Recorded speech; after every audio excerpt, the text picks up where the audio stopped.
Good evening, televiewers. You're welcome to today's edition of Prime on My Media Prime. This day we are going to be looking at the legacy of the late Christian Cardinal Tumi, who was laid to rest today in Douala. We are going to be looking at what he was able to fight for, what he achieved, and where we think his legacy should be moving towards. We are going to be having as a special guest this evening someone with whom they worked together. He was the key or the brain behind the AGC. I know what I'm talking about.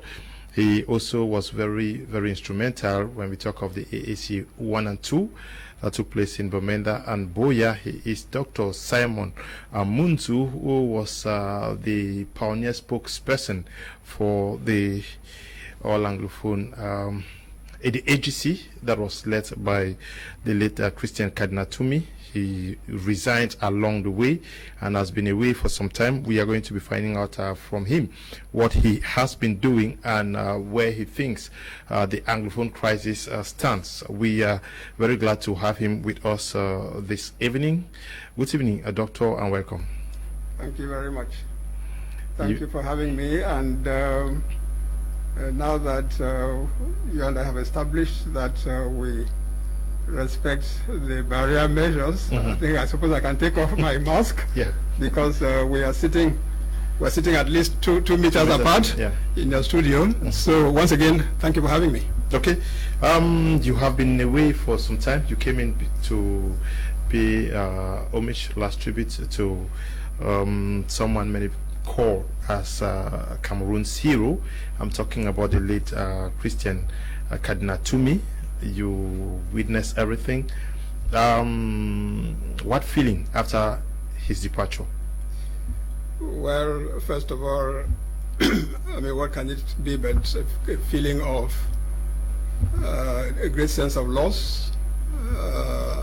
As I said in an earlier statement, our country has lost its most prominent moral voice, which we needed so much, especially in this time where we are still very much in crisis, not only in the northwest and southwest regions where we are, yes, in the military crisis with tremendous social implications on people's lives and livelihoods, but we are also facing a crisis of democracy, the crisis of, if you like, governance, the things which the Cardinal focused on.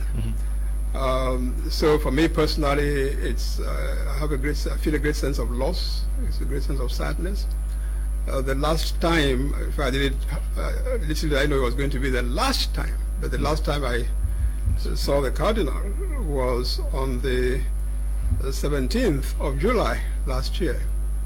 And I had gone to inform him that I was planning to travel to the US 2 days later, on the 19th of July. And we said goodbye, and we discussed a project that we had in mind then, which indeed was to tell the story of the Anglophone General Conference. We agreed that I would write it and he would preface it, you know. So you can imagine, for me personally, what it has meant for him to go at this time. You say I've been away, but yes, I was out of the country, as I say, since July last year, but I was in constant touch with the Cardinal, whom I had come to play the role of a spiritual guide for me, and I described him as a mentor. That is no exaggeration, because I learned a lot from him. Okay. What is Cameroon missing in the passing of the late Christian Cardinal Tumi?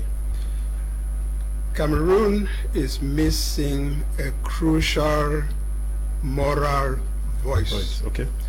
I say a crucial moral voice because, yes, we have politicians And politicians are people who are fighting for power, either to keep it for those who have it already, or to get it for those who are aspiring to become president and all of that.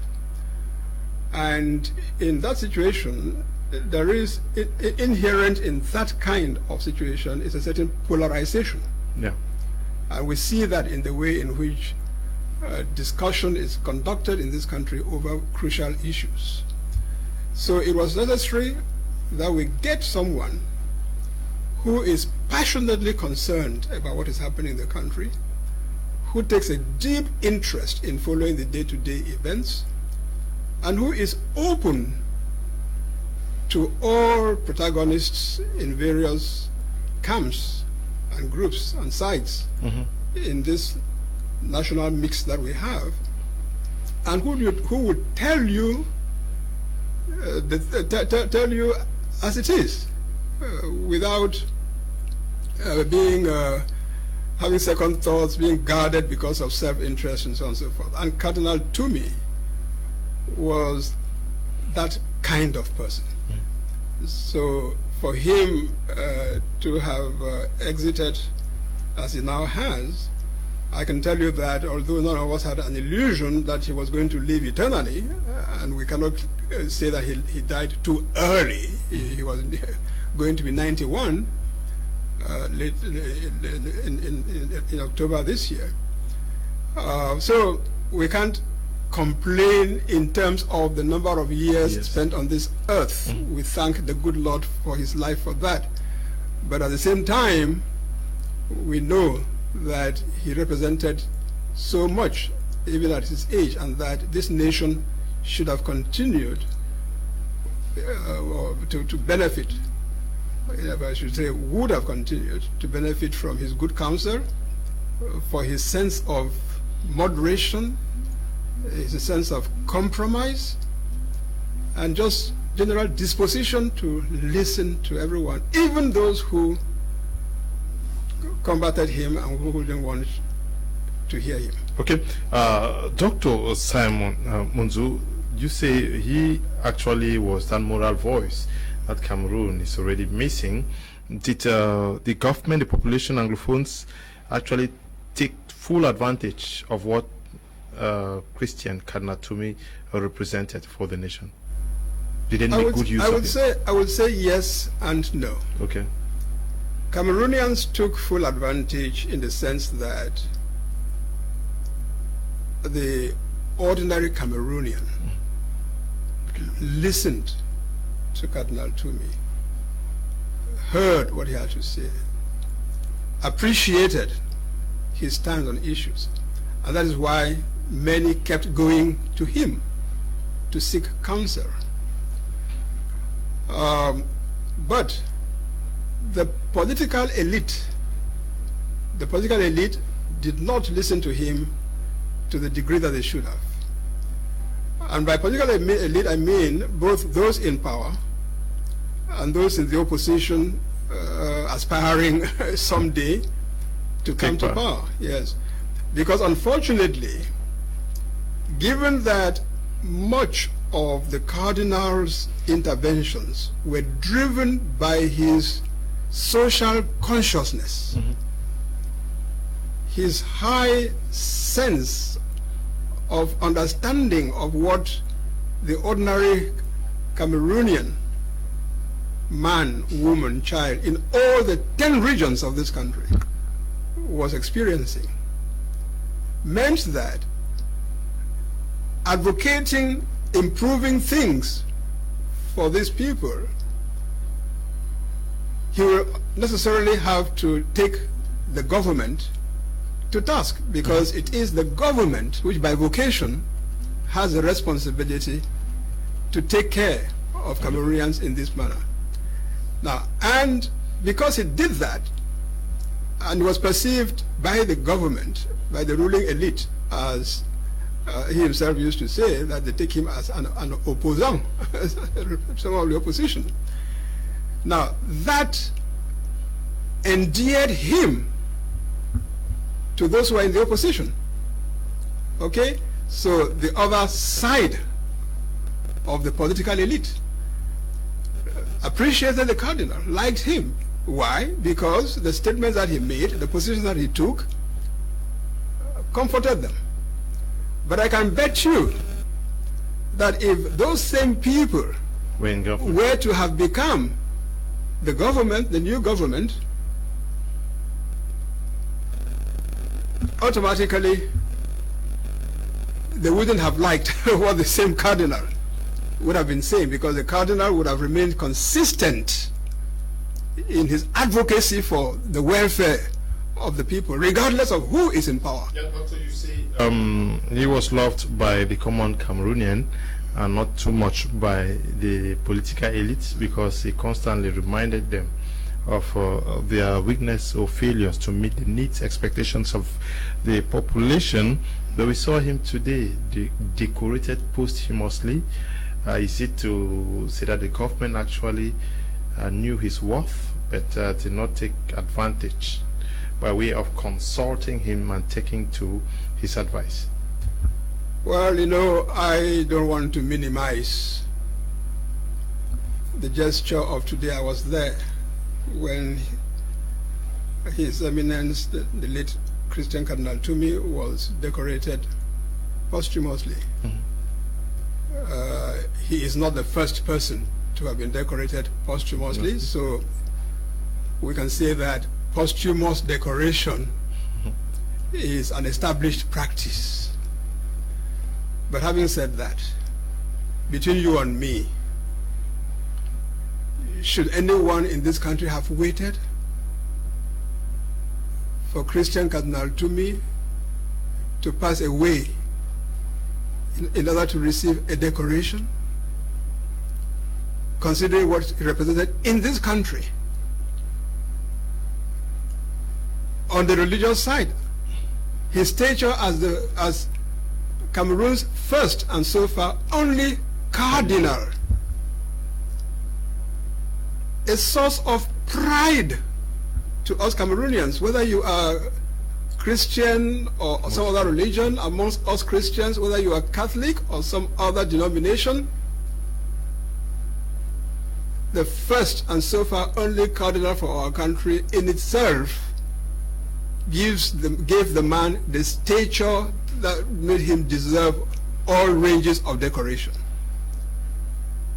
Then you take him from the manner in which he conducted himself in performing his charge as cardinal, but before that, or alongside with that, as archbishop in Douala, in Garoua, as bishop in Yagua. Mr. Kum, go and see in all those places where Christian Tumi, let's not give him a title because a succession of titles worked. Even as rector of the major seminary in Bambui, every place that he passed, just think of what he achieved in terms of infrastructure development, in terms of creating channels of communication, radios and televisions and all of that. Now, isn't that in itself would it have been worth decoration? Then think of his involvement in terms of the welfare of Cameroonians. This struggle that he was fighting for democracy, peace, justice in our country in so many different ways. When you look at even just that angle alone, wasn't that deserving of a decoration while he was alive? So, I answer your question by saying that I, with other Cameroonians, appreciate the fact that his worth was finally recognized and that he was given a decoration which so many Cameroonians, some of them far less deserving than him, have had. they start from one rank to the next, to the next, to the next. You see them when they want to exhibit this thing on their chest is lined up with all that they have had. Come on. Compare any of those to the Cardinal. And you would say that the Cardinal should have been decorated posthumously? Well, we're happy that he was, at last. You worked so closely with him. How did that start? I want to situate us with respect to the Anglophone crisis. When did you meet him and to start working, and what did you learn from him? How did he? Well, let me tell you, before in fact we fast forward, we take up from the point you're talking about in terms of age and so on. Let's backtrack, in fact, to, I would say, about 1995, 97, 96. I was heading a UN human rights field operation in Rwanda, and Cardinal Tumi'S came to visit Rwanda on the account of the church. I can't remember exactly now what the event was, whether it was a conference or something, but he came to Rwanda and happened to have been talking to his hosts, the bishop who invited him, and about the Cameroon community in Kigali. And this bishop mentioned to him that I was there running the human rights operation at a time, you know, the immediate post-genocide of Rwanda, what that meant. And if one looks at the Rwanda today, quite frankly, I mean, it's amazing. For one who saw what Rwanda was then and what Rwanda has become today, it's amazing to see how leadership can change a people's culture. But that's an aside. Anyway, so I then, the Cardinal then insists on meeting me, sends for me, and I go and meet him at the residence of his host. The bishop? Yes, and we go into conversation. He takes such an interest in just hearing what our mission is doing and what role we are playing in it and so on, that he decides to interview me. So I sometimes say that I have the singular distinction of having been interviewed by Cardinal for a news magazine. So he conducts an interview and he comes back and he has it published in the Cameroon Panorama. No, not Cameroon Panorama. Le Fort. Okay, Le Fort, yeah. Le Fort Camerounais. You know. Anyway, and so we established, you know, contact from that point on, and on and off. I cannot say that we're consistently in contact, but on and off, we got in touch. Then came, fast forward now to the circumstances of the AGC. Now, I had formed the opinion right from the beginning of this crisis that we're not going to get out of this crisis without people sitting around the table. And so I went out to advocate the convening of a national dialogue on the Anglophone problem.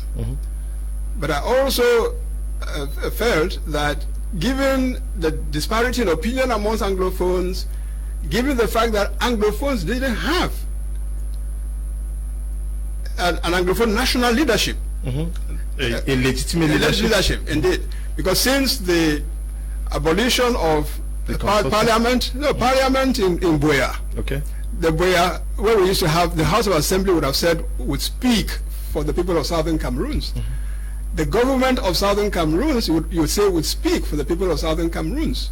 Even in terms of the period when we federated state of West Cameroon, we had our government, we had our parliament, we had our justice system, we had our institutions. So you could rely on those institutions to represent and speak for the people of that territory without anybody disputing their legitimacy to do so.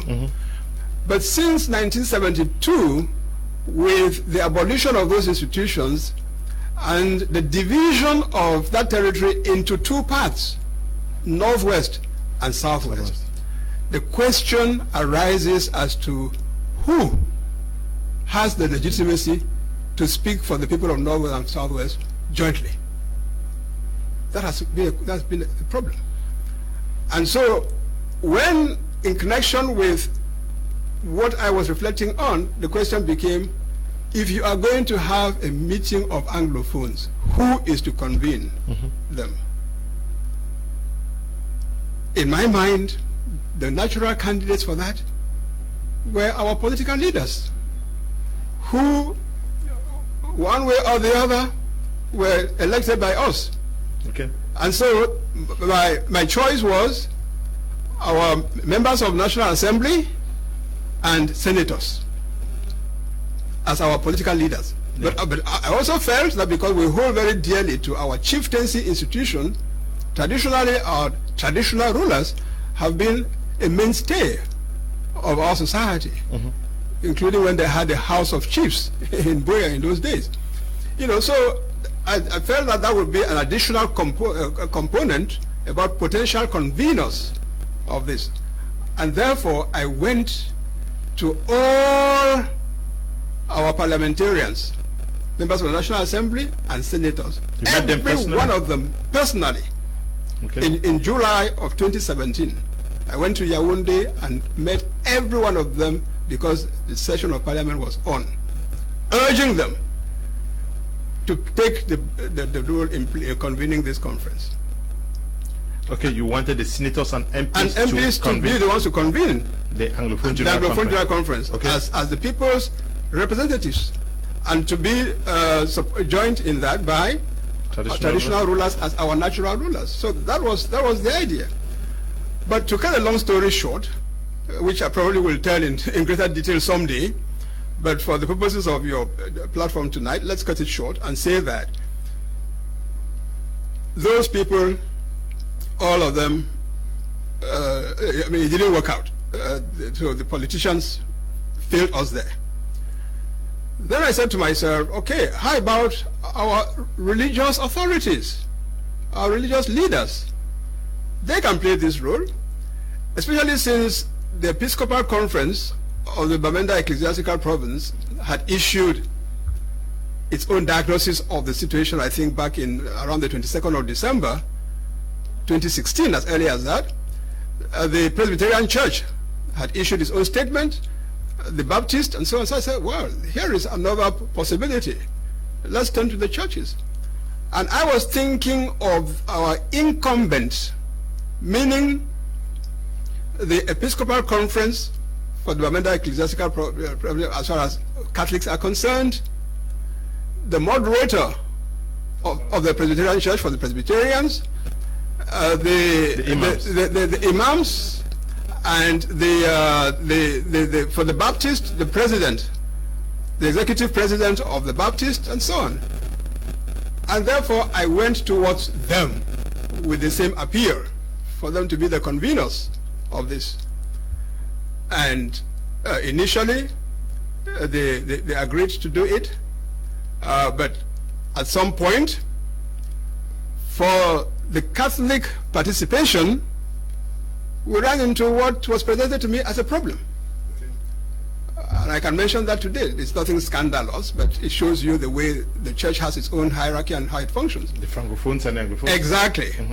I was told by the then president, I said that then because I haven't checked, of the Episcopal Conference, yes. The Bishop, George Mkwo, the Bishop of Kumbo, and he said, Simon, we like your idea and the efforts you are making. We endorse the initiative fully. He's alive, he can confirm that. But we Catholics have a problem because we have only one national Catholic hierarchy. Therefore, if we detach ourselves from the others and take this on, we'll be creating the impression they may charge us of wanting to split the church, the Catholic Church in Cameroon. So you go ahead, we give you our blessing with this initiative, etc., etc. Now, meanwhile, unknown to me, the Cardinal had been following up, because by the way, Mr. Kum, you remember that one of the first people who interviewed me when I started that exercise was you. You were working with High TV then. I remember I came down to Limbe, yes, your residence, and you were just coming back from meeting Frunzi in Yaoundé. Exactly. And then meeting some of the funds. Exactly. Yeah. Yes. You know. So, in the midst of that, I published press statements and granted interviews on television and radio and so on. And this caught the Cardinal's attention. I didn't know he was following closely. It caught his attention. So he happens to have been, I don't remember under what circumstances, with Bishop Nko. George, yeah. Yes. When they were talking about the goings on, and he mentioned to Bishop Nko that he would want to meet me because he's interested in what I've been saying on these issues, but he doesn't have my contact. So His Lordship, Bishop Nko, said, no, but I have Simon's phone number. I can give you, and he did give my number to the Cardinal. And the Cardinal called me and suggested that I come to Douala for us to talk about this. And when I came, I was so thrilled to notice the enthusiasm that the Cardinal had for this proposal, this initiative. Because for me, his moral authority that I keep evoking was crucial. And if one person, in my own reading, had the uncontested legitimacy, moral legitimacy, to call Anglophones together, I would have said with the Cardinal. So I was very thrilled with that. And so once he gave his okay, indicated his willingness to be on this initiative, then I continued my reach out to the other church leaders, and eventually on the 25th of July, I think, 2017, they all met at the Cardinal's residence in Douala, and for some of them they were meeting for the first time, but they all met and agreed to convene the Anglophone General Conference. And I think there was enthusiasm for that in the country, but the rest of the history you know. Okay, but now, were you surprised at the attacks that came towards your person after that? No, I mean, I was distressed, but I wasn't surprised, because unfortunately, in this country, we seem to be characterized by intolerance, an unwillingness to listen to each other, unwillingness to listen to the voice of reason. So I wasn't surprised, because, by the way, in those press releases that I issued, which I referred to back in March of 2017, April of 2017, I did indicate in the write-ups, and some of them were published fully by newspapers, so we can check them, look them up. I did indicate that I knew that this proposal to have an Anglophone preparatory conference would not be endorsed by everybody, because there always has been amongst us Anglophones a fringe that believes that the solution to the Anglophone problem is through secession, and that they would obviously not welcome an initiative whose end purpose is to find a solution to ending the sense of assimilation, deep-seated sense of assimilation, which we Anglophones have. So we have to find a solution to end that. And how do you do it? Is it by reform of the state? Between that, but remaining in Cameroon. So we are Cameroon, but as was initially intended, when it was recognized that we had two different colonial heritages that continued to determine how we run our public affairs in this country, there was a need to maintain both, which has not been fulfilled, or has been eroded by the systematic erosion of the heritage of one of those two sides. So we correct that, but we correct that within the Cameroon which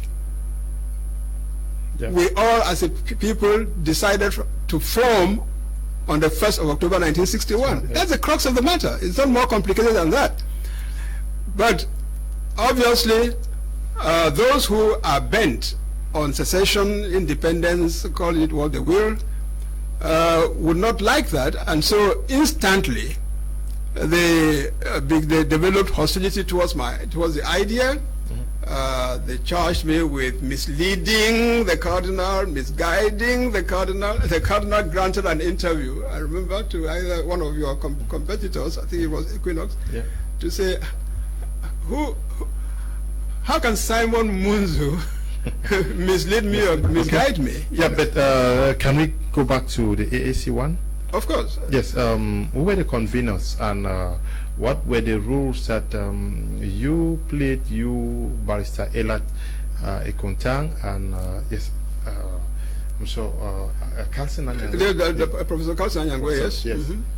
Who convened it, and what role did you people play? Well, again, you see, I hope your listeners, or for that matter, you yourself, for the length of the program. No, this question is coming from a televiewer. Okay, all right, very good. This Anglophone problem, because we have to distinguish, especially since 2017, November 2000, we have to distinguish between the Anglophone problem and the Anglophone crisis. Okay.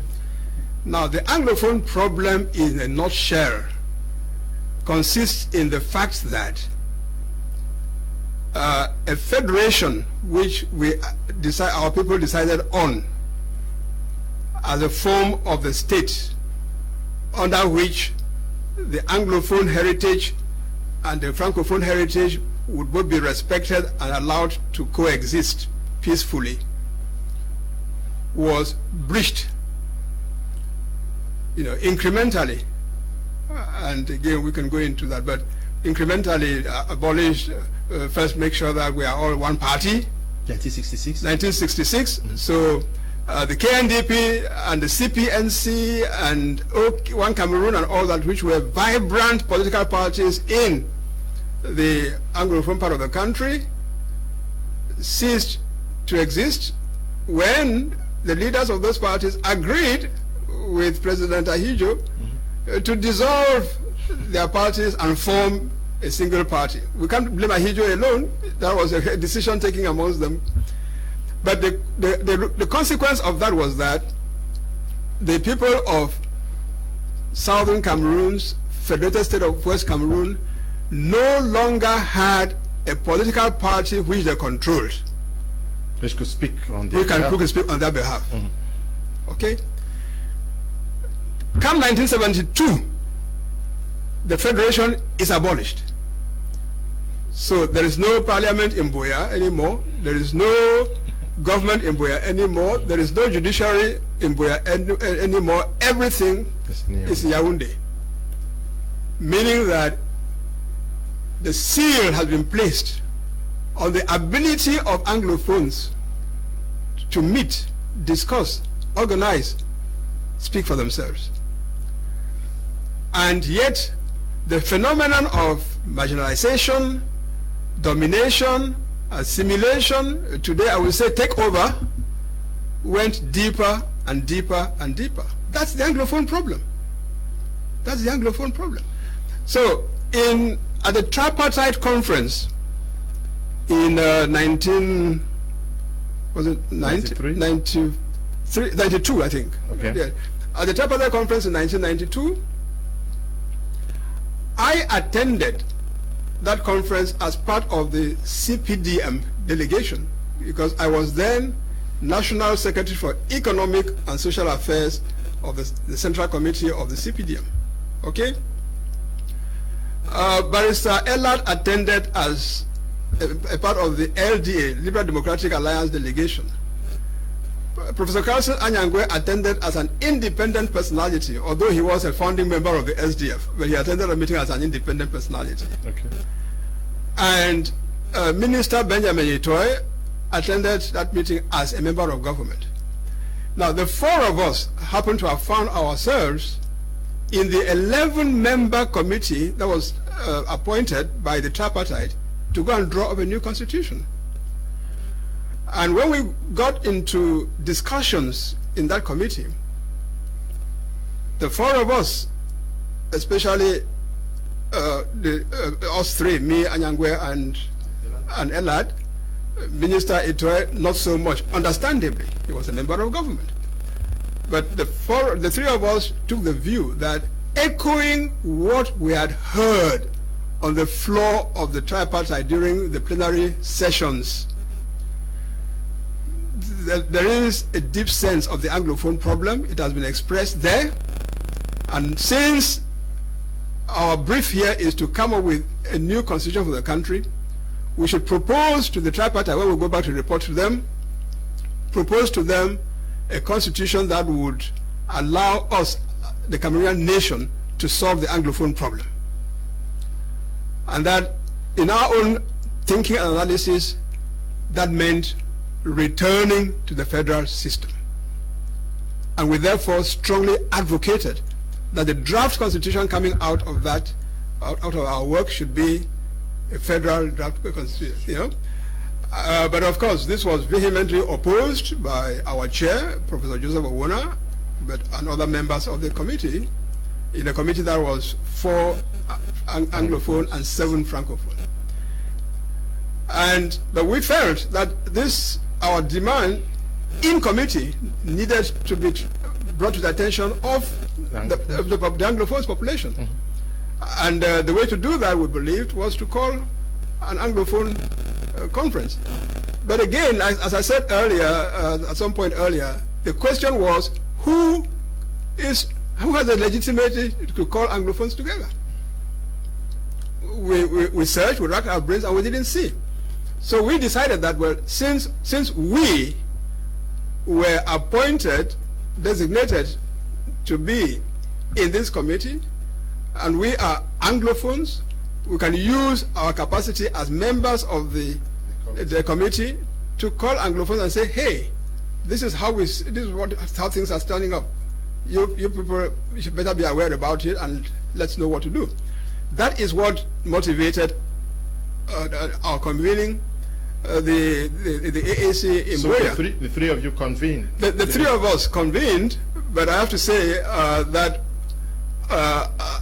Minister Itoye's name was included among the conveners, mm-hmm. although he did not sign the convening notice. But as far as we were concerned, the 4 Anglophones in the Constitutional Drafting Committee convened that meeting, and we were astonished ourselves by the response, which showed you was a measure of the feeling amongst Anglophones about this thing of assimilation and so on. The turnout in Boya, as everybody recalls, was phenomenal. A meeting convened by 3 people who otherwise didn't have any particular standing in the country. So that's how the Anglophone the All Anglophone Conference came about. And after 2 days of deliberation, or was it 3, we came out with a proper diagnosis of the situation, consigned in the document called the Boya Declaration, addressed this to the government to say, this is the Anglophone problem, and here are ideas about possible solution.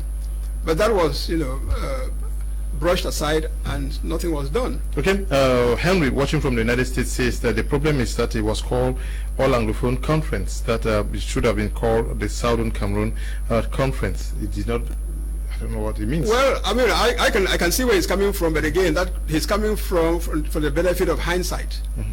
We weren't. Let me tell my dear compatriot Henry that the three of us weren't stepping out there to be some kind of revolutionaries. No, we were working in the context of an attempt to address what we presented to be a problem within the constitutional draft, within the, first of all, the tripartite conference, which had been convened by the President of the Republic. So we weren't going there as revolutionaries. So because of course there's the question of terminology, even today, even in 2021, Mr. Kum, are we not still talking about Anglophone Cameroon when we want to refer to North and Southwest jointly? Because unfortunately, and let truth be told, our territory has not really had a name. It is the one country in the world which is designated by cardinal points in succession. Southern Cameroon's cardinal point, West Cameroon, cardinal point, Northwest, cardinal point, Southwest, cardinal point. So when you place yourself at any particular moment and want to describe this territory, you have a problem. Yeah. You know, so for us, in the context in which we were in what was it now? Designating Northwest and Southwest together, for us, Anglophone was enough because at the time. Okay, yes, but something came out of the AAC1. There was an AAC1 and AAC2. Yeah. And you took part in the constitutional committee. Drafting committee, yes. Yes. Where the things that were agreed on, were they agreed upon? No. They were not taken into consideration? No, not at all. As I told you, because we, following on the All Anglophone Conference, we drafted a constitution which was meant to be the contribution of Anglophones, Southern Cameroonians, if you like, to the constitutional reform process which the President of the Republic started at the time. You know, so up to this day, we have the document, the draft federal constitution submitted by the executive organ that emerged from the AAC in Buea, namely the Anglophone Standing Committee. That was submitted in July of 1993. If it had been accepted and elements have been picked out of it for us genuinely to try to solve the problem, we wouldn't have been where we are today, but it was rejected outright. Then we met in Bamenda the following year, AAC2, and noticed that, observed that all our efforts writing to the government, appealing and all of that had received no response whatsoever, and the Bamenda Proclamation was adopted to say that, which said in a sense that the government was given a reasonable time to respond to the grievances of the Anglophones, and if upon the expiration of that reasonable time there was no response, then without the need to convene a third All-Anglophone conference, the Southern Cameroon's National Council should transform into a constitutional assembly and declare the restoration of the state of the Southern Cameroons and use all means to defend it. That was consigned in the proclamation, yes. I mean the proclamation? Yes. You were a part of it? I was already a part of it, but I'm the one who read, because I was at this time spokesperson of the SCNC. So I am the one who read the proclamation. Is that what they talk of the zero tolerance? Yes, exactly. That was the talk of the zero tolerance, and precisely because I am the one who read that proclamation in the midst of the present crisis, the separatists have taken me to task, saying how I'm a sellout. After having read that, I'm now saying that I am not for separation and secession and all of that, which is a misrepresentation.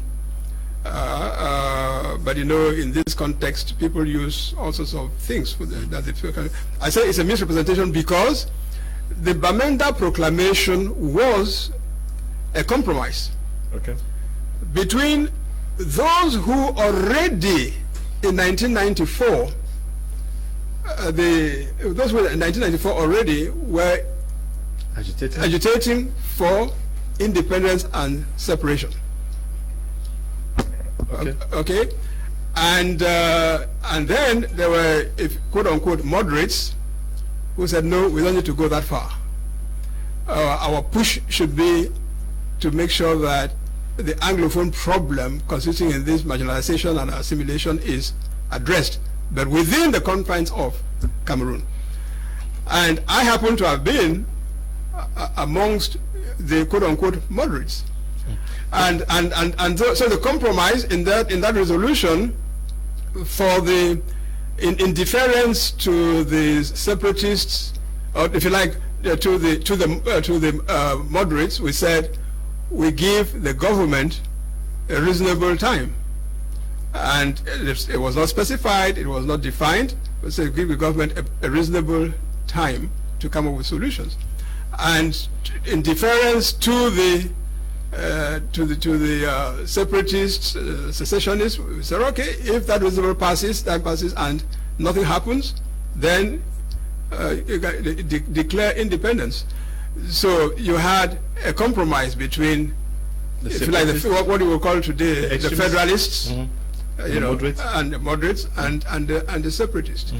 Now, I was a federalist then, and I remain to this day. You can verify even the interview that I granted to CRTV, the only TV at the time, in a program called Cameroon, in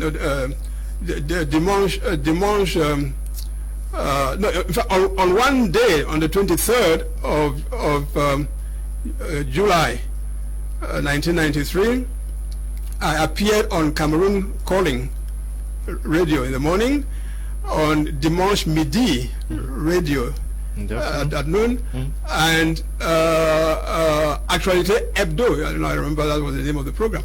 Actualité Hebdo, CRTV, yeah, exactly, in the evening, to speak about these things. And already at that point, I made it repeatedly clear the need for us to return to the federal system of government to solve the Anglophone problem. Okay, before we get to understanding where things went wrong to the level where it is today, I've read several people accusing you, Dr. Simon Munzu, for using the government to get a job at the United Nations organization, that you could not have gotten that without an okay of the government, when we know that persons like Bobala have worked for the UN and a host of others.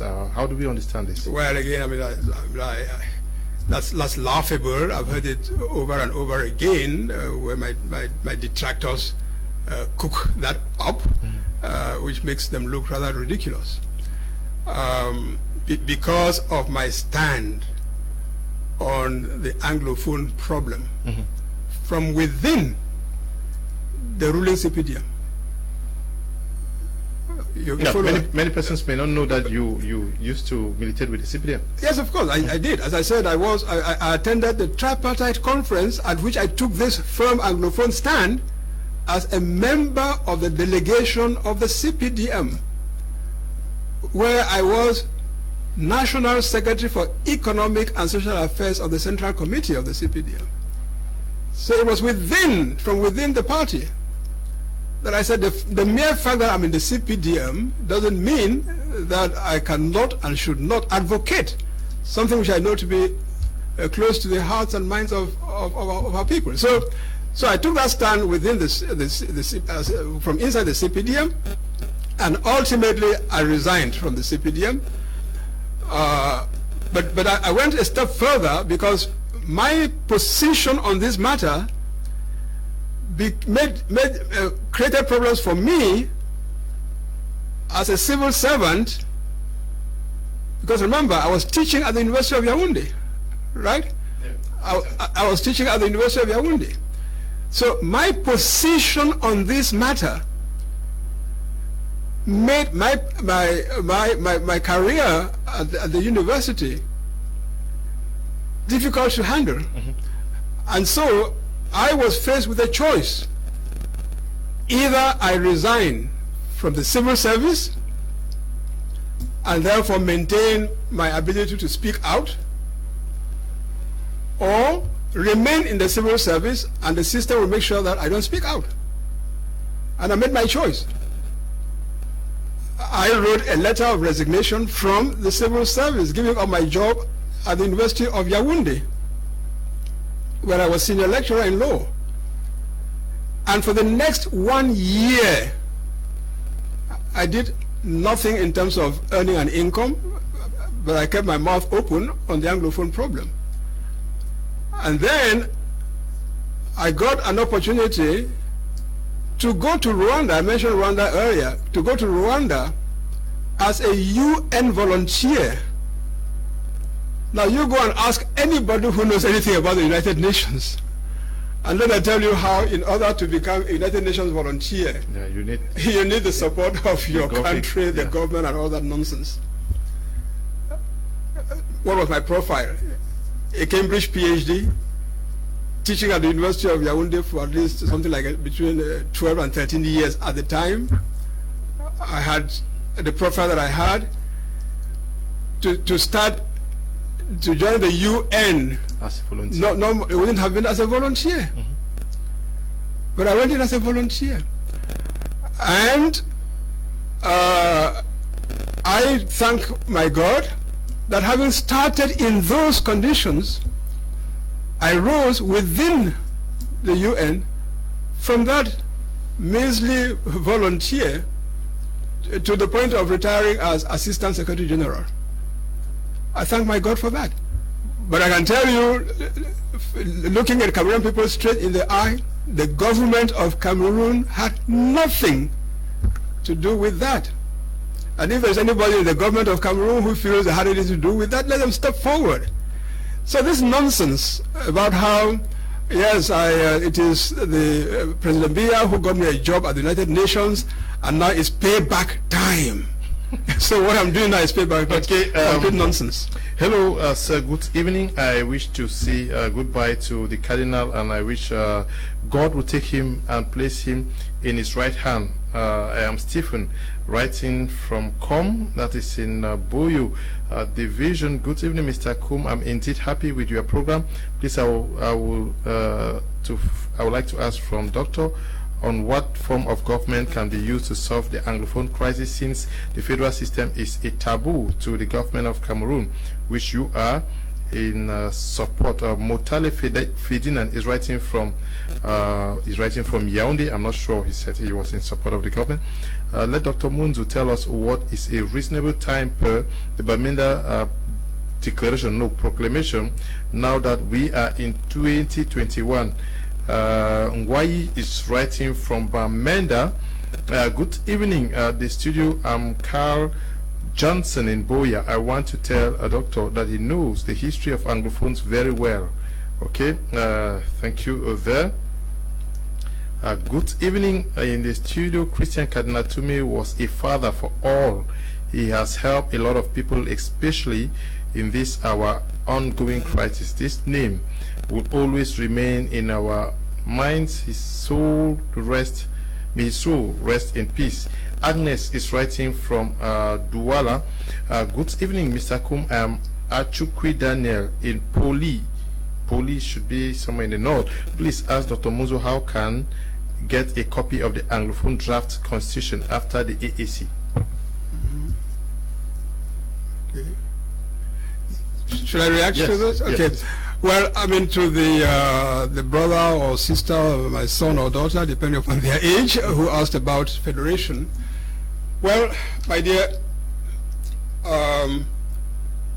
federation remains, to my mind, the ideal solution to solving the Anglophone problem, for the simple reason that it entails recognizing the reality that our country, as born on the 1st of October 1961, was the coming together of two territories, each of them with a separate heritage, bequeathed by our different colonial experiences which we did not desire, but they were imposed on us and they became part of who we are.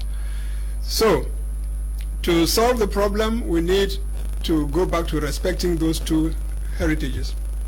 And that is why, from that perspective, the proposal has been made to return to the federal system of government. Now, the question that has arisen, and we must not avoid the elephant in the room, is a federation of how many states? Mm-hmm. Should we just go back to the Anglophone bloc as it was under as Federated State of West Cameroon, and the Francophone bloc as it was as a Federated State of East Cameroon? Or should we, responding to the aspirations of Cameroonians in all the regions, where we all see that, for example, if you have just the two-state federation, in the Federated State of East Cameroon, whatever other name it may be given today, the problem of the distance of the people from the center of government and administration will still remain. Okay? A person in the far north will still feel as far from Yaoundé as they are feeling today. That's people in the north. People in the north. Kuseri, yeah. Kuseri, you know. People in the east would be aspiring for one reason or the other for their own regional autonomy. So there is an issue, and that's why we keep talking about a need for dialogue, because these matters have to be put on the table, discussed, and addressed. It's not people shouting solutions at each other, and that was the Cardinal's spirit, Cardinal Tumi'S spirit. Because there is an issue there. Should we Anglophones be fighting only to say, oh, well, listen, we want our federated state back as it was in 1961. Now, the rest of you Francophones, you can stay with your thing there, even if you in the north are complaining about being too far from Yaoundé, too bad for you. No, we can't have that. We can't adopt that attitude. You know, so the need to respond to the aspirations of Cameroonians all over the national territory towards autonomy that brings the government nearer to them dictates that we consider the possibility of having a 10-state federation where today's regions would be erected into federated states. The other aspect of this, which again is another elephant that we must not, in the room that we must not try to avoid, Mr. Kum. It's the Northwest-Southwest divide. Exactly. The Northwest-Southwest divide. I am from the Southwest, you are from the Northwest. Let's not pretend, go into denial, just as people are denying the existence of the Anglophone problem. Let us not try to do the same by denying the reality of this sense of dichotomy, however irrational it may be, psychologically or otherwise, is there between Northwest and Southwest. So in the course of dialogue, discussion, and so on, this issue we should not be a taboo. You can get the right formula. Exactly, should be put on the table, and let's talk about it. And so you may well, you may well have a form. If people were, if we Cameroonians were honest, and the Cardinal like to talk about intellectual honesty.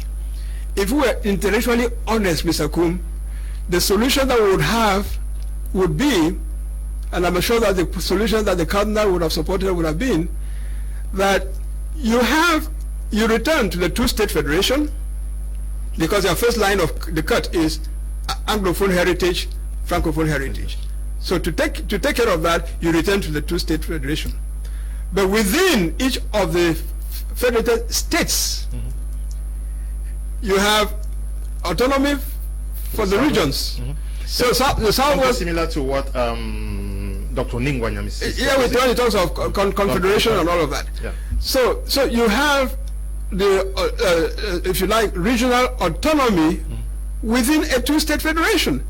So in the federated state that is meant to preserve and foster the heritage of the Anglophones, you would have the English subsystem, the system of education, common law system, even the method of policing, you know, even the method of treating news. You are in the news, in the news business. You know that even the way people treat information. We have a culture of people being entitled to a right to information is a public right, so people must have access to it.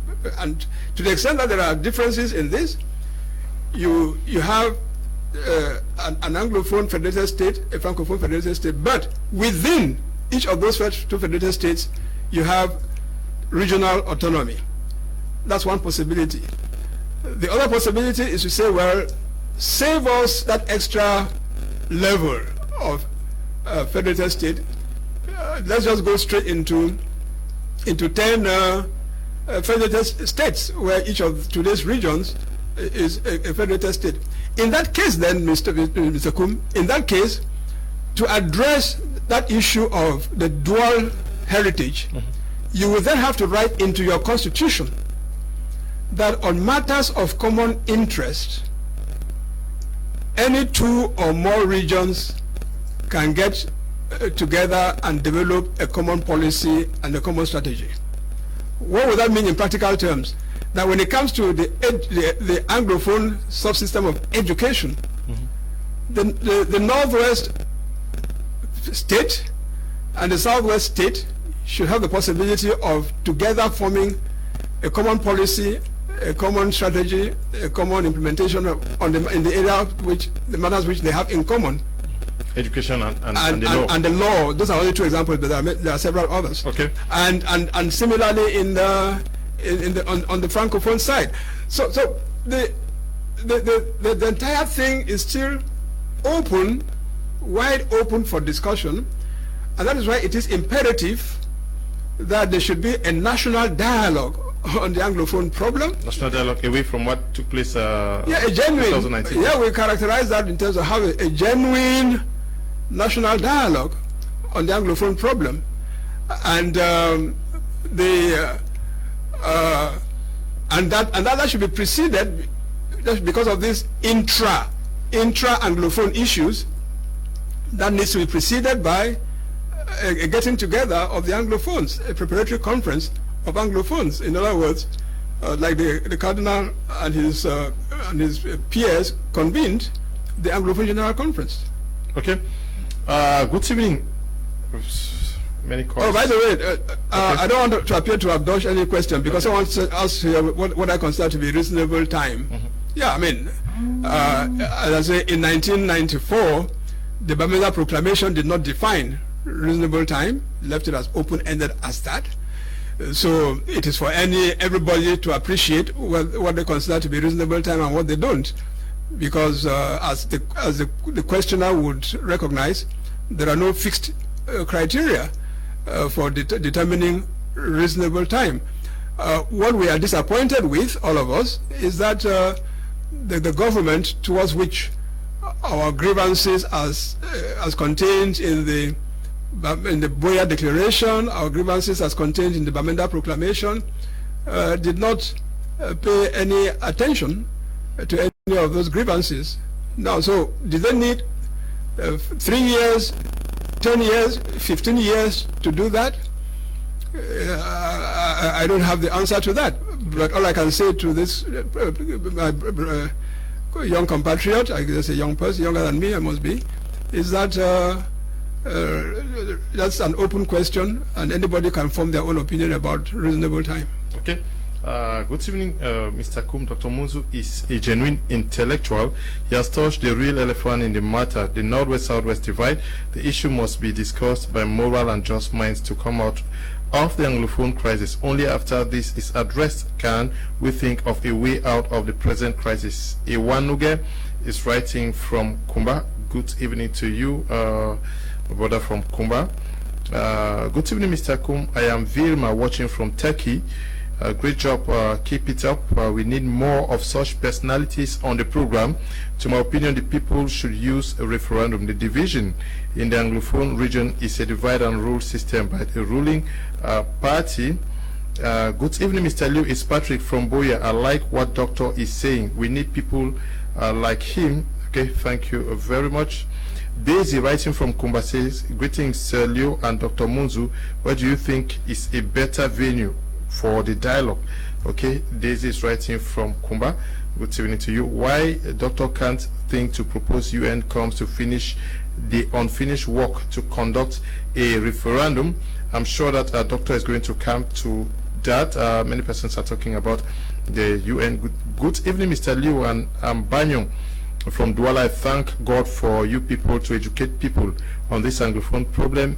May the Cardinal rest, find rest with the Lord, and for you and Dr. Munzu, God protect you, and more wisdom to Dr.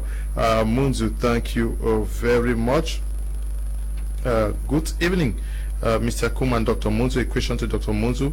There was a compromise in Bamenda Declaration. It was a proclamation wherein a reasonable time was for the Federalists, while out of this time was supposed to total restoration of the statehood of Southern Cameroon. Don't you see the time for federation was ere long expired, and therefore all energies should now be focused on total restoration? Better still, has the government not minimized Southern Cameroons to the extent that she thinks Southern Cameroons have no teeth in their mouth? Ntongwe Donald is writing from Yaoundé. Good evening to you, Donald. This one is asking whether Prime Eye is live. Yes, it is live. Don't know whether you have a question, just send them. Good evening to all in the studio. A question to your guests. They are saying the Anglophone problem is based on bad governance. Does see good faith in on the part of the Cameroon government accepting equality in governing the nation? With English, you did not tell me who is writing and where you're writing from. Imam Kong, writing from Boya, says, it is quite laughable, Dr. Munzu. The UN is not like the Cameroon government where you need a godfather to have a job. It's about competence and competence alone. Dr. Many, but you can start answering some of the questions. But the one with the United Nations. Yes, absolutely. No, absolutely, Leonard. I'll go to the one about the United Nations, and then if we have time, I can come to the others, because this one is crucial. Yeah. You know, I think Cameroonians should understand, and by the way, this is where I got all that negative, all that wrath against me by the separatists. Because you work for the UN? No, not because I work for the UN, but because I want us to face the reality. I remember I had two interviews at the beginning with you. You said, yeah, because we should not entertain this illusion. Let's not have any illusion. We Cameroonians, whether we die of subjugation, assimilation, or whatever, let us, in our attempt to get this problem resolved, avoid illusion. Now, having said that, let us remember that our country, Cameroon, by the way, was not created by God. There's no territory on this earth that God created which is Cameroon. No. We have our chieftaincies, our kingdoms, and all of that. Okay? And then what happens in 1984? Some people 1884. Sorry, 1884, thank you very much. Some people sit in Berlin.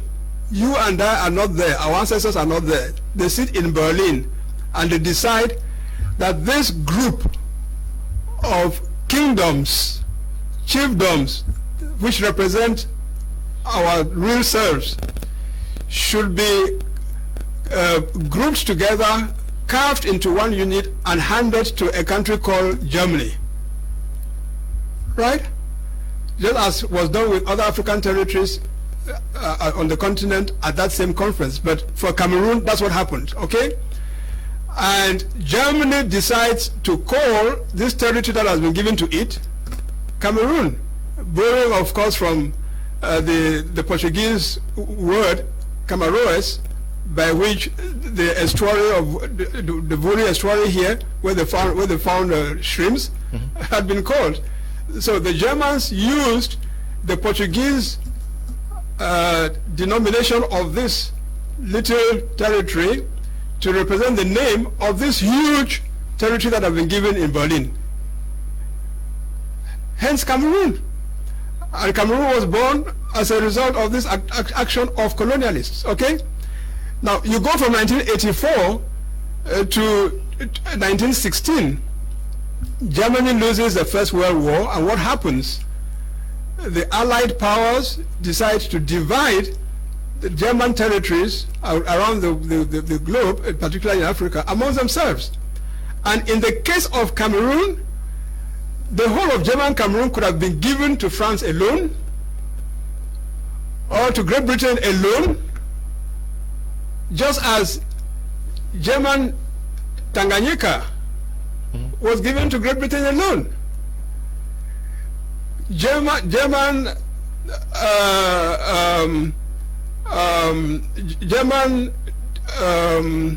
what are these other German territories like Namibia? So then called Southwest Africa. No, it was given to British. It was given to the British. So Cameroon could have been given to just one of those two. But again, the colonialists, victors in the war, decided that they will divide that German possession of Cameroon into two. A small part, Britain said, I want just a little bit because I want a bit more access to the sea. Give me, I'll just take a little. I have my Nigerian territory there. Just give it a little more, and I will have more access to the sea. And France took the rest, or was given the rest. This was a creation of the colonialists. Britain went on to divide its own territory into northern Cameroons and southern Cameroons. Again, a decision of the colonialists. Germany loses the Second World War. The League of Nations is replaced by the United Nations. The League of Nations mandate system is replaced by the United Nations trusteeship system, and within that system, Southern Cameroons is given to Great Britain to administer as a trust territory.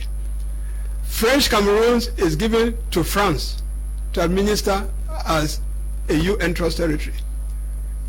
Now, I'm tracing all of this because I'm getting us to where we say, why can't we go back to the UN?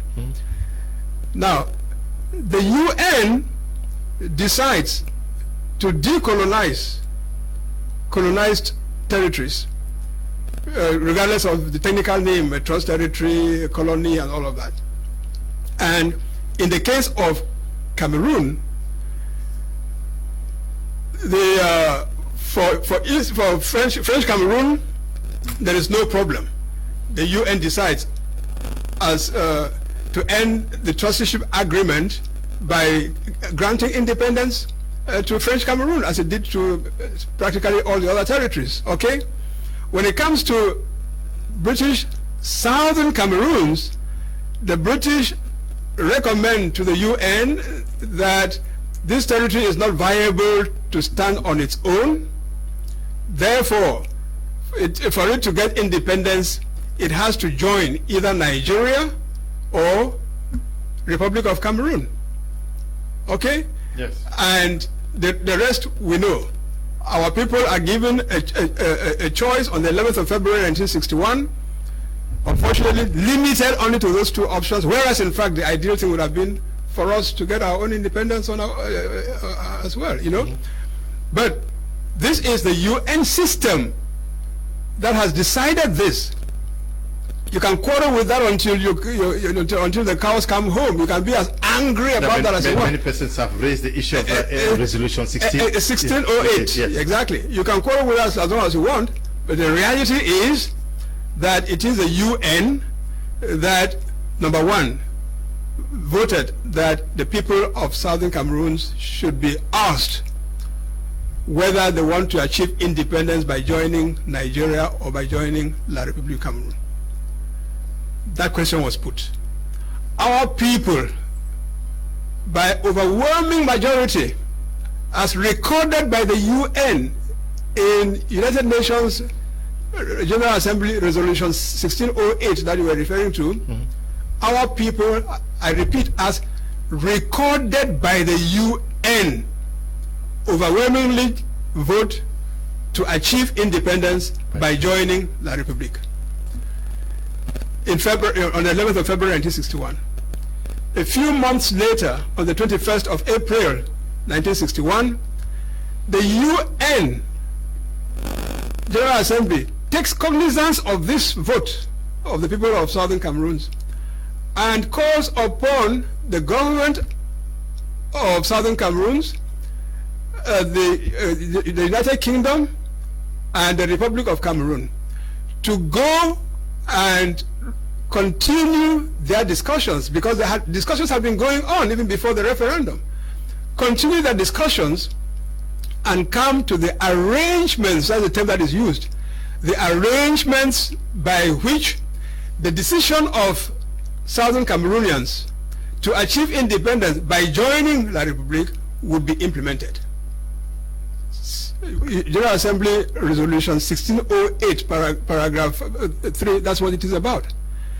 Nowhere in there is it said that the parties should go and sign a treaty. Nowhere in there is it said that the UN has to play a particular role. The wording is very clear. We may not be happy with it, but that's what we were dished out. Okay? Now, and it is further to that, that the two territories united on the 1st of January 1961. And what I'm saying is that all this under the auspices of the United Nations, okay? And the United Nations, the trusteeship system under which we were placed in trusteeship with the United Kingdom has ceased to exist. The Trusteeship Council exists today in name, but the system has ceased to exist because for the United Nations, all 11 trusteeship territories, all 11 trust territories have achieved independence. So the system doesn't exist anymore. The United Kingdom doesn't see itself anymore as the administering authority for the territory of Southern Cameroons. You know, so where do you expect to go and persuade the United Nations to come and you say finished work, whereas for the United Nations they have finished their work? You and I, as the people of this territory who are suffering this marginalization and so on, can complain, we can grieve, because there are territories in the world that are smaller in size than us, fewer in population than us, less natural resources than us, and are enjoying their full independence. We were deprived of that. That's a major grievance. But I can tell you, there is no place that you are going to go within the UN and tell them that they did a bad job in 1961, or that they did not finish the business in 1961 when they feel that they are finished, and they should come here and complete the job. So this is the point that I made to my compatriots at the time when I thought that we were still open to constructive discussion, when a conference was organized by Cameroonians on the 21st and 22nd of July 2017 in Atlanta. And I was invited to that conference. So was Professor Carlson Anyangwe, so was Barrister Bobga, Harmony Bobga, and a number of other people whom, quote unquote, are separatists. And we thought we had an open discussion. For me at that time it was like, okay, we need these debates of ideas. And from that point I made it very clear, based, by the way, of my additional knowledge of the functioning of the UN, having worked in it for more than 20 years at sufficiently high level, compared to when we were meeting in Bamenda, in Boya in 1993, in Bamenda in 1994. How much of the inside, the workings of the UN did we know? So is someone going to tell me that, Simon Munzu, because you did not know enough about the working of the UN in 1993, 1994, and you took certain positions based on that lack of knowledge, in 2021, or 2016, 2017, 2018, up to 2021, when you have gathered this amount of knowledge of the UN, you should still be talking as if you were in 1993? What purpose does knowledge serve? Okay, since we are still talking about the UN, you are going to answer that. Somebody's just asking that I should elaborate on that same 1608 section 5. What does it say? I wish we could quote it, because you see, we could read it here.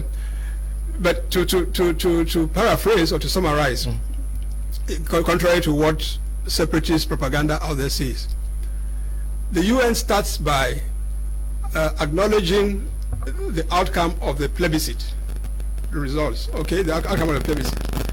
Even goes on to congratulate and to thank the plebiscite commissioner who conducted the plebiscite.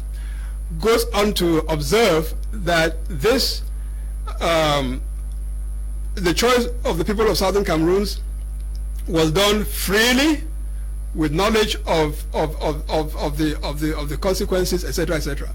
All that in the preamble, and then it now comes to the substantive part of the resolution, where the most important thing it says is that for northern Cameroons, for which they had evidence that the arrangements between the northern Cameroons and Federation of Nigeria and the United Kingdom had been concluded, and it had been agreed that northern Cameroons was going to become a province in the northern region of Nigeria, at the time when Nigeria had only 3 regions, and ultimately that territory was named the Sadauna province within northern Nigeria. Now, because all that was clear as at 21st of April 1961, the General Assembly resolved that northern Nigeria should get its independence on the 1st of June 1961. Then they came to southern Cameroons, and they said that they invited the government of southern Cameroons, the government of the United Kingdom, and the Republic of Cameroon to resume and pursue their discussions to arrive at arrangements by which the decision of the choice of the people of southern Cameroons would be given effect. But to do that, and this is important, they said, but to do that, to complete that, not later than the 1st of October 1961, the day on which the trusteeship, they said the day on which the trusteeship agreement between the United Kingdom and the United Nations will end. In fact, they didn't even say the day on which Southern Cameroon will get its independence. That was implicit from the fact that we had voted on the 11th of February 1961 to achieve independence by. So what they said was rather, complete this thing before the 1st of October 1961, the day on which the trusteeship agreement between the United Kingdom and the United Nations would end. You see, so that's why in all of this, it is extremely difficult that the UN would impose, first of all, that it will go back to so-called unfinished business, for it there is no unfinished business, but also that having underwritten the outcome of 1961, that UN will now come and say, go and conduct a referendum. Yeah, because many persons are asking whether it was possible for another referendum to be done. No, well, if people want to push for it, I will not stand on their way. I said, please go ahead. I don't know where you would go to ask for it. By all means, go ahead. Let me see what the answer would be. But as at now, in my opinion, the UN, which was a midwife of the birth of this country in 1961, is not going to come and tell the government of Cameroon, we are organizing a referendum in your country. By the way, a referendum cannot be organized in a sovereign country without the consent of that country. So, and that's where again, I said to my compatriots in Atlanta, if we are going to insist on getting independence, don't deceive the people by thinking that you are going to get it through diplomacy. Okay. Because at the time, Mr. Julius Ayuktabe and others were crisscrossing the country, the diplomatic offensive and all of that. So you're kidding, you're fooling yourselves. You are not going to get this through diplomacy. So if you insist on independence, know that it can only come through war. Go and listen to the video of my talk that day. It can only come through war. In that case, let the people of the territory know that you are taking them to war. Let it be known that war has consequences. Let it be known that war, as we have seen in other territories, can go on for 10 years, 20 years, 40 years, and you still not get your independence. If the people understand all of this and they say, yes, that's what we want, fine. It is their sovereign and prerogative to do that. Mm-hmm. But don't take them by subterfuge into a war when it is possible to achieve set goals for ourselves which are more achievable with the understanding and sympathy of the international community. I don't know whether there's some other questions you noted which you clarify. Well, nothing actually. In terms of venue for dialogue, I mean, you know, in situations of dialogue, we've had the two models. A model where, if there is goodwill within a country among the protagonists, people can decide to have a dialogue within their own territory. There is nothing wrong with having a dialogue in your own territory. But if there is suspicion and doubt, and some people feeling that they cannot come to Cameroon, etc., then, yes, of course, that makes a point for gunning for a dialogue to be conducted in a neutral ground. There are precedents for that. There are examples for that. I mean, you have no idea how many times in the Côte d'Ivoire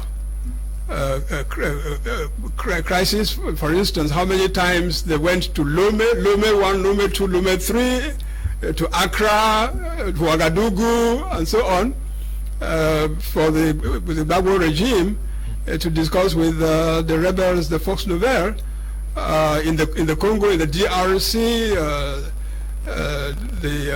The negotiations ultimately were conducted, and a breakthrough was gotten in Sun City in South Africa, and so on. So there are precedents for it, but once again, everything is a matter of discussion, negotiation.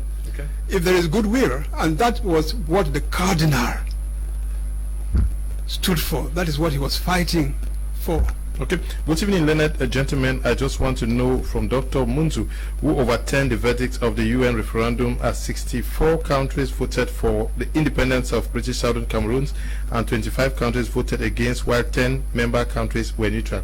I don't know when did any such thing happen. Well, again, you see, I mean, one doesn't want to sound too technical. Yes, in a way that happened, but this is another example of where the separatists distort things in order to give credence to their followers, so to speak. But I have to say, that's not going to get us anywhere. That's why I say we cannot go by intellectual dishonesty. Now, this thing about 64, the vote was 64. Those figures again. 64 what? So 64. 64 countries voted for the independence of British Southern Cameroon. 25 countries voted against, while 10 member countries were neutral. Yes, exactly. But to begin with, the fact that 64 voted in favor of granting Southern Cameroon's independence by joining La République. It's a binding decision. Okay. But the majority, the independence is by joining. Oh yes, the independence is by joining. No, that was never on the table. Never. Okay. Never. There was never a vote on that.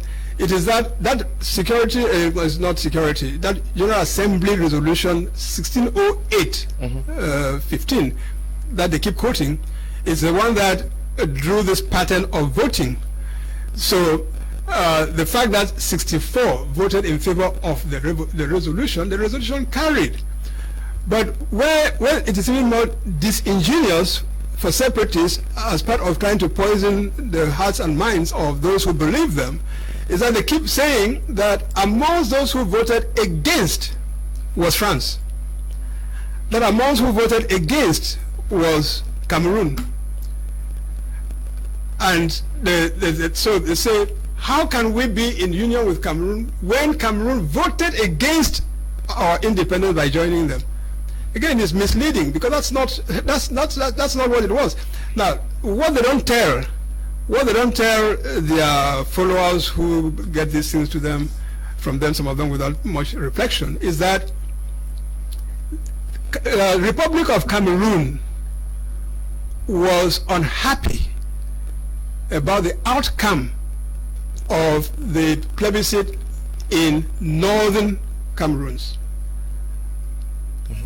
voting to join Nigeria, to the point where the Republic of Cameroon took the matter to the International Court of Justice at The Hague, asking for the International Court of Justice to issue an advisory opinion about the plebiscite, the conduct of the plebiscite in northern Nigeria, because they were in northern Cameroon rather, because of what the alleged irregularities and all the rest. And the International Court of Justice is on record as having ruled on the matter. I mean, it didn't go very far, because it started by declining jurisdiction, so the matter was never examined on the merits. But the interesting thing, however, from this angle of the propaganda of the separatists, is that the Republic of Cameroon and France did not vote for that resolution because it was a resolution that dealt jointly. It dealt with both northern Cameroons and southern Cameroons. If there had been a separate resolution dealing only with northern Cameroons and a separate one dealing only with southern Cameroons, it's unthinkable that the Republic of Cameroon, which had campaigned in the discussions with Frontier and all, had campaigned in favor of independence by joining them, would have voted against. Okay. But the part of the resolution that recognized the outcome of the results concerning northern Nigeria, well, northern Cameroons, is what the Republic of Cameroon had an issue with. Okay. Good evening, Mr. Liu, and our great historian, doctor. Is he trying to say southern Cameroon has never had independence? And where is the word restoration of the independence of southern Cameroon coming from? Indeed. Let the questioner ask those who are talking about restoring the independence of southern Cameroon. We had independence on the 1st of October 1961 by joining. Now, it may sound crazy, and we are entitled to say this is nonsense. How could they give us independence by joining? But that's what we got. That's what we got. So we got independence because, remember, the question at the plebiscite was, do you wish to achieve independence by joining the Federation of Nigeria or the Republic of Cameroon? And our people in southern Cameroons voted in favor of achieving independence by joining Republic of Cameroon. Our brothers and sisters in northern Cameroons, voting on the same day, by the way, on the same day, voted in favor of achieving independence by joining Nigeria. And today they are in Nigeria. Today they are in Nigeria. You know, so and then this is the next step that our people need to get clarity on. On that 1st of October 1961, two things happened, and they happened simultaneously at the same minute. At midnight on the night of September 30th to October 1st, 1961, Southern Cameroons achieved independence. Okay? And that is what marked the ending of the trusteeship agreement between the United Kingdom and the United Nations over this territory, because this territory achieved its independence and Britain was out. The United Kingdom was out. But at that same moment, they were joining. At that same moment, they joined Republic of Cameroon. And a new country, a new state was born called the Federal Republic of Cameroon. And under the constitution which came into force at that same moment, the constitution of 1st of October 1961, which again separatists in their propaganda tried to deny the validity of. Now, at that same moment, because the Federal Republic of Cameroon was born, made up of the Federated State of West Cameroon, former British Trust Territory of the Southern Cameroons, and the Federated State of East Cameroon, former Republic of Cameroon. To form a new country, Federal Republic of Cameroon. So all that happened simultaneously. Maybe if we had a situation where Southern Cameroon got its independence first, for some months, 6 months, a year, gave it time to negotiate properly with La République on terms equal to equal sovereign states, as Zanzibar did with Tanganyika. You know, maybe it would have been a different ball game, but we didn't get that. So our people should be clear in terms of time, that the timeline, that this is what happened. But let me just end that again to highlight something that people may want to downplay, but is very significant. Do you know that at that same moment we're talking about, the sovereign state of Republic of Cameroon ceased to exist? It ceased to exist, and it became simply the Federated State of East Cameroon in the new country called Federal Republic of Cameroon. The newly independent, if you like, instantly independent state of Southern Cameroons ceased to exist and became the Federated State of West Cameroon. So our grievance, especially going to 1984, with the restoration of the name Republic of Cameroon, is precisely this: that Republic of Cameroon as a sovereign state ceased to exist, and it is clearly spelled out in Article 1 of the Constitution of the Federal Republic of Cameroon. So our grievance is, how can you, who ceased to exist in 1961, come back to life in 1984 without and then extend your rule over us? Because it's one of two things. Either Republic of Cameroon in 1984, by declaring its revival, bolted out of, if you like, seceded from the Federal Republic of Cameroon, right? Or it declared its re-emergence, and instead of seceding from the Republic of Cameroon, stayed in there, but was still extended its rule over West Cameroon, which stayed in the Union.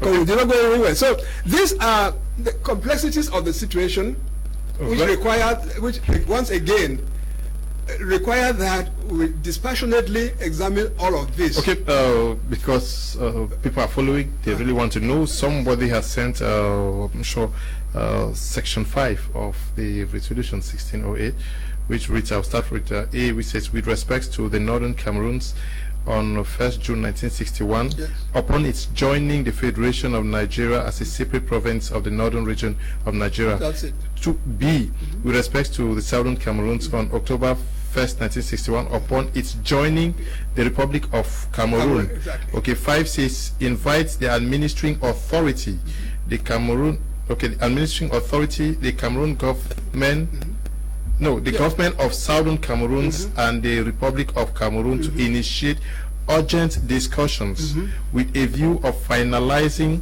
before October 1st, 1961, the arrangements by which the agreed and declared policies of the parties concerned would be implemented.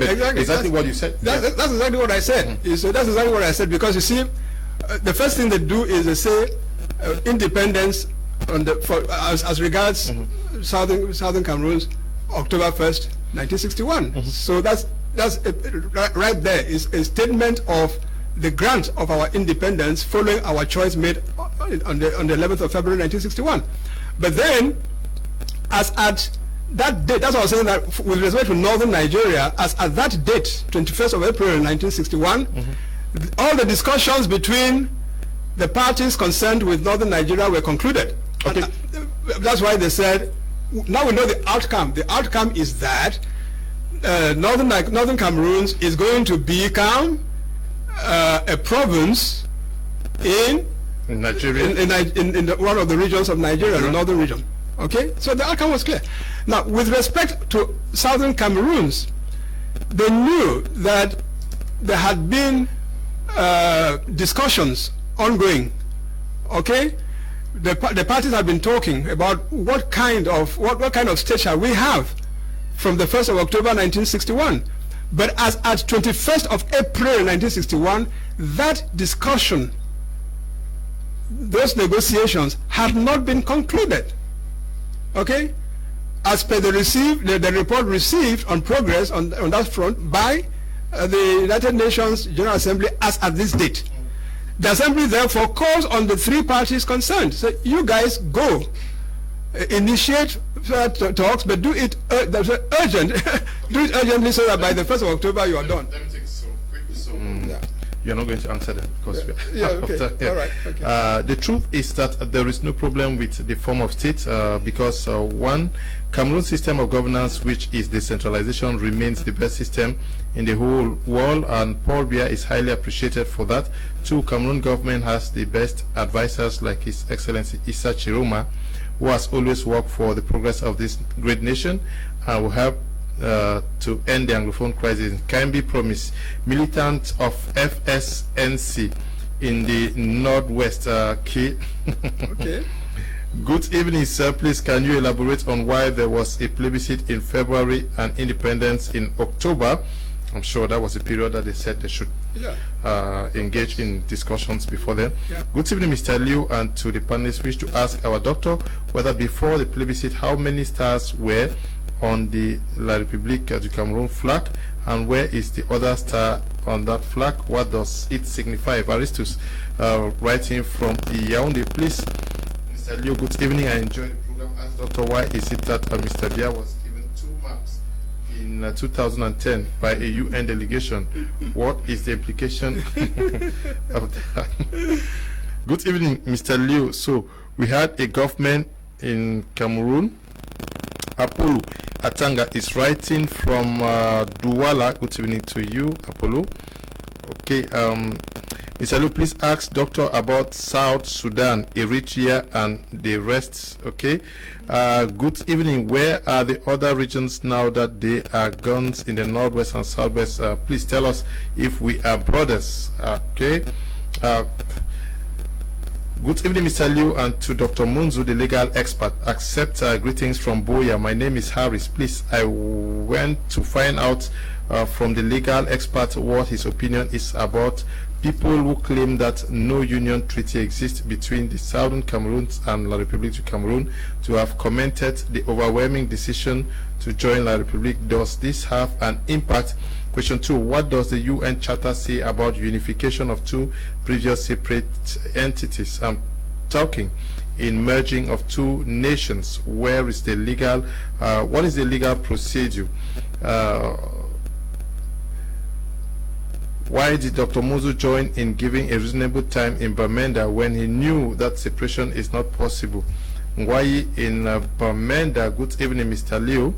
It's Rini writing from Southwest. Please stop calling. Stop the call. Just send a message. Good evening, Mr. Liu. Is Rini writing from the Southwest, precisely in Soko. I just want to thank you for this program put in place, for it really sensitizing some of us to know more about the history of this country. God bless you. God bless you too. Good evening, Mr. Kum. Extend my greetings to Dr. his in-law in Kumba for Belinda, USA. God will continue to bless you. Irene Mensah. I don't know whether you know her. Okay. Hi. There is no independence without education. We want to go to school. Stop killing innocent people. Good evening to you. Okay. Good evening, Mr. Liu. Kudos. If the government is wise enough, they should take what Dr. Munzu has explained about federalism and implement it. Iska writing from Mile 16 Perika.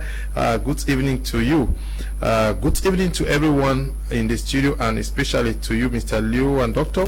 We have talked about this Anglophone problem for too long. I see the government is not willing to solve this problem. The government have had a so-called dialogue with Anglophones. I think it's time for them to have a genuine dialogue. Okay. Bless is writing from Tombel. Good evening to you, Bless. Please, Dr. Simon, from my little knowledge from history, I was told that Southern Cameroons were not given the chance of a third option, which makes you think that if Southern Cameroonians were given the third option, Cameroon wouldn't have been okay.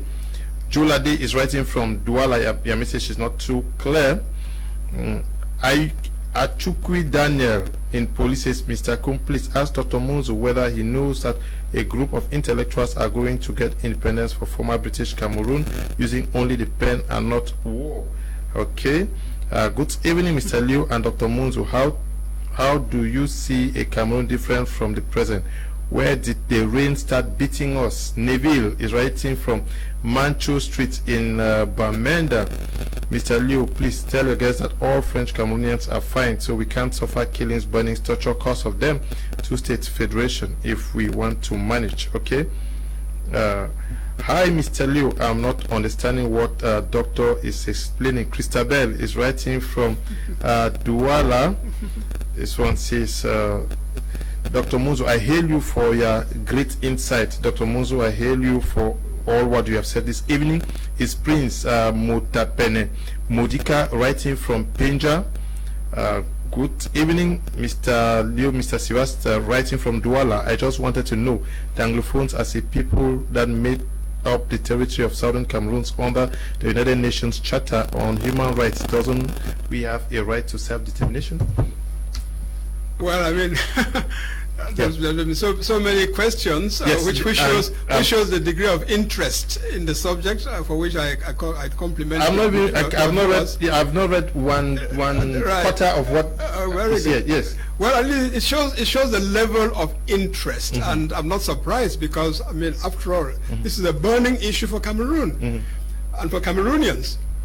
And I said in my my tribute to the Cardinal that he is gone, but the work that he started has to continue, because indeed he was working towards resolving a problem. That problem exists. It did not die with him. So what do we do?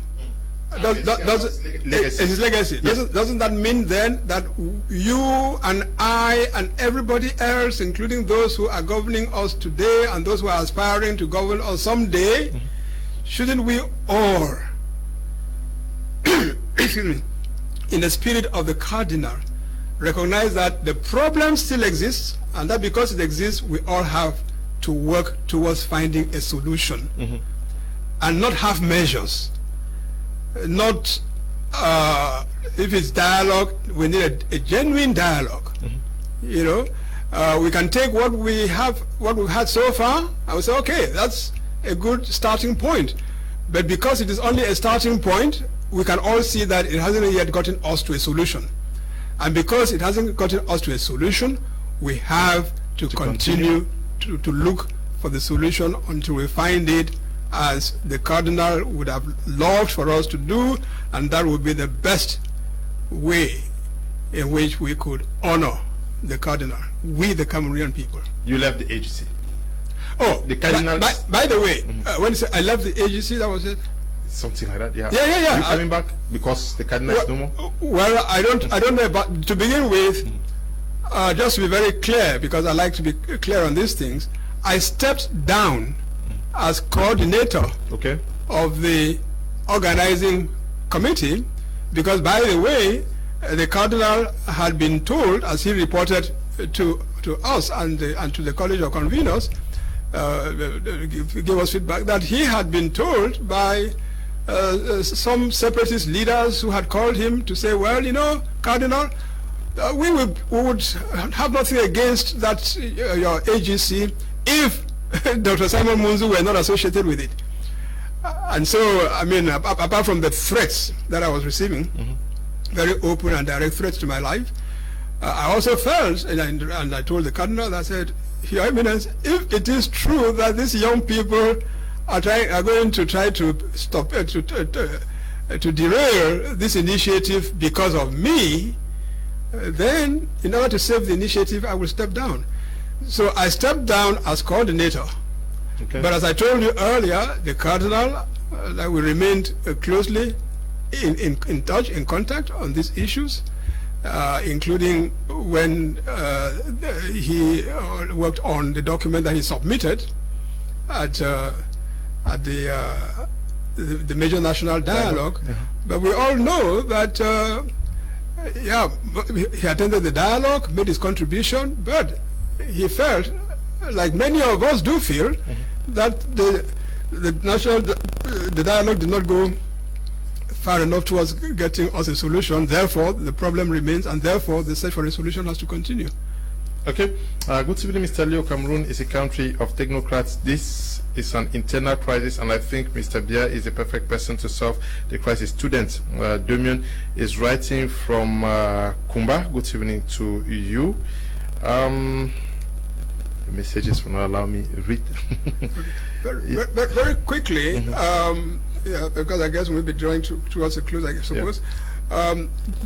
Someone asked if the copy of the draft federal constitution was obtainable.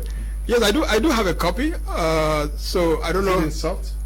No, unfortunately, it's not in soft. In those days when we produced it, there was no soft. so I have a hard copy, but we can arrange. I'm sure there will be people who can help to reproduce it eventually and reissue it, make it available to people, because indeed people have been asking to see it, even just for the curiosity of seeing the content. It's just about giving it back to be typed by. Right, exactly. So I can make my own copy available. If we can retype it and reissue it, that would be great. That would be of service. There are issues that unfortunately we don't have time, but again, they form part of the separatist propaganda, unfortunately, as I say, because one is this thing about the two maps.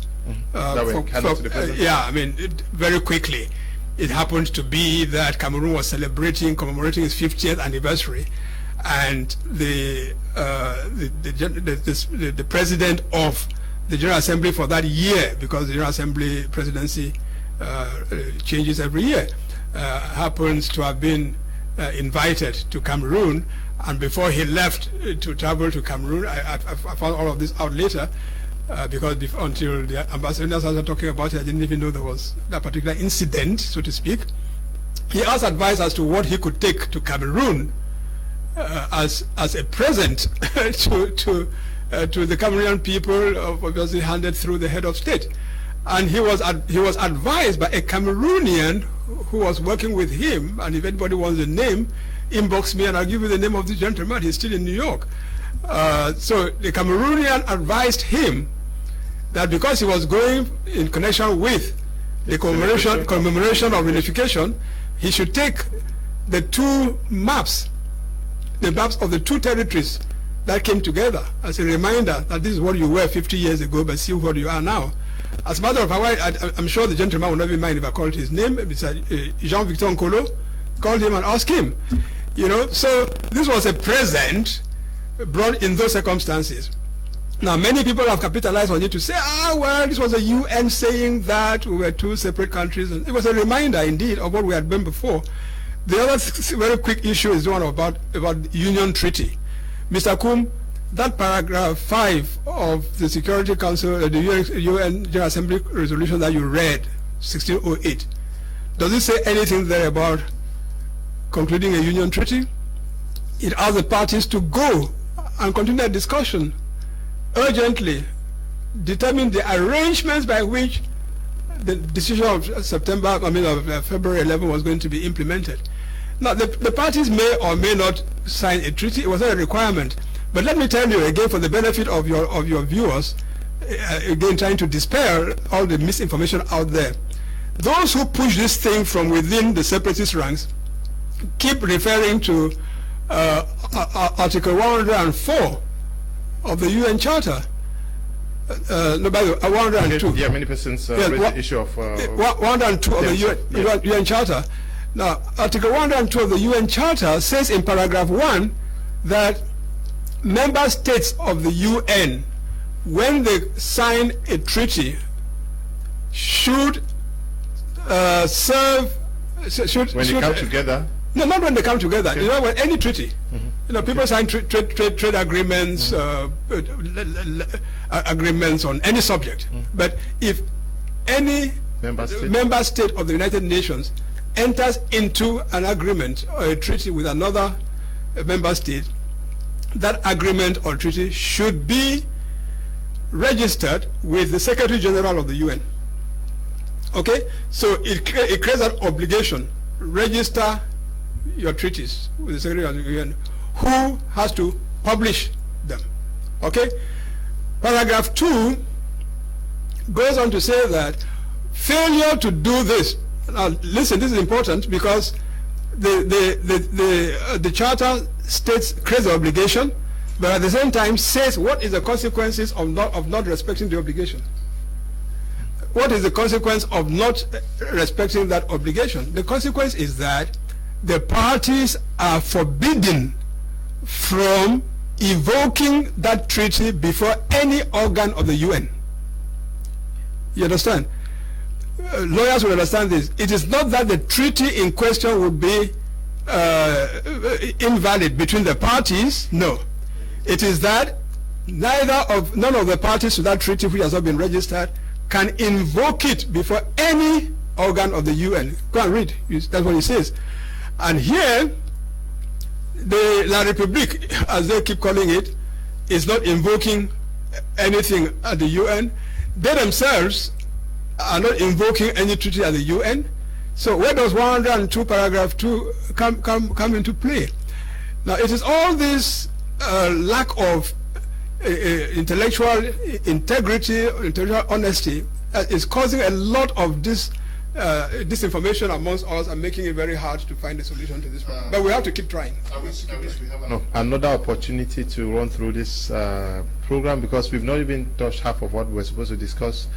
Well, I'm willing to come back anytime you want, including virtually these days. One doesn't have to be physically present to do. Okay, we could do it. We could do it by Skype or whatever. We want to say thank you for. Of course, in fact, of course. So thank you very much for this opportunity. In the spirit of Christian Cardinal Tumi, a man of dialogue, a man of discussion, a man of intellectual integrity, we have to continue to exchange among ourselves, Cameroonians, until we find a solution to our problem. Okay, we want to thank you all our televiewers who took time off to watch the program. Thank you to you, Desmond, Eli, Bertrand, and Noel, and to you, Tabi, Tambe Bryant, and thank you all our televiewers across the globe. Stay blessed. Bye-bye.